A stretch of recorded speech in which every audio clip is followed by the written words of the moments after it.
আমি হয়তো ভুলে গেছি আমার মায়ের ওই কথা, যখন আমি পেশাবে শুয়েছিলাম তিনি পরিষ্কার না করলে আমার উপায় ছিল না সেখান থেকে সকাল। হয়তো আমিও ভুলে গেছি,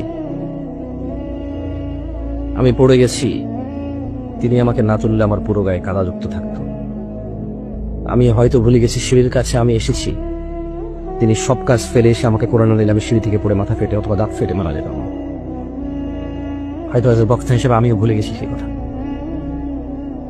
যে আমার মা নিজের জন্য ডাল আর ভাতের ব্যবস্থা করে আমার জন্য গরু দুধের ব্যবস্থা করেছিল যাতে আমার পুষ্টি হয়। হয়তো আমি ভুলে গেছি আমার দাদির সাথে ঝগড়া করেছে আমার মা শুধু আমার খাবার নিয়ে।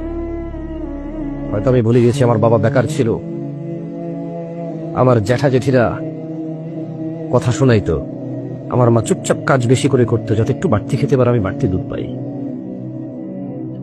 হয়তো আমি ভুলে গেছি, আমি আপনাদের কথা বললাম না, হয়তো আমি ভুলে গেছি আমাকে ভালো মাদ্রাসা স্কুলে পড়ানোর উদ্দেশ্যে আমার মা মন মতো, ওনা যখন যুবতী ছিল কত কিছু খেতে ইচ্ছে করতো, ওভাবে খাইনি, কত সুন্দর করে চলতে ইচ্ছে করতো, ওভাবে চলেনি। 5 ভাই ছিলাম আমরা, হয়তো কারো 7 ভাই, কারো 8 ভাই, কারো 4 ভাই। ভুলে গেছি সেদিনের কথা, যেদিন পেশাব করতে গেলে ভয় লাগতো মা ছাড়া। ঘর থেকে বেরোলে জিনে ধরবে, ভূতে ধরবে, কুকুর কামড় দেবে, মানা হলে হবে না। সেই দিনের কথা হয়তো আমিও ভুলে গেছি, কিন্তু আল্লাহ নবী সাল্লাল্লাহু আলাইহি সাল্লাম বলেননি।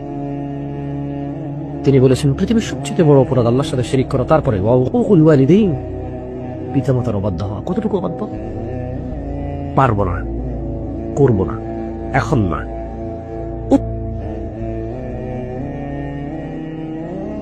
এইটা পর্যন্ত অবাধ্যতা। কত বৃদ্ধা এখনো ঘরে শুয়ে আছে, ছেলে ঘরে ঢুকে ঠিকই তার বাচ্চার মুখে চুমু খায়, তার মাকে দেখতে যায় না, পাশের রুমেই না। কত বৃদ্ধ এখনো আজকে এখানে আসতে পারেনি, ছেলে চাইলে তার বাপকে কোলে করে নিয়ে আসতে পারত।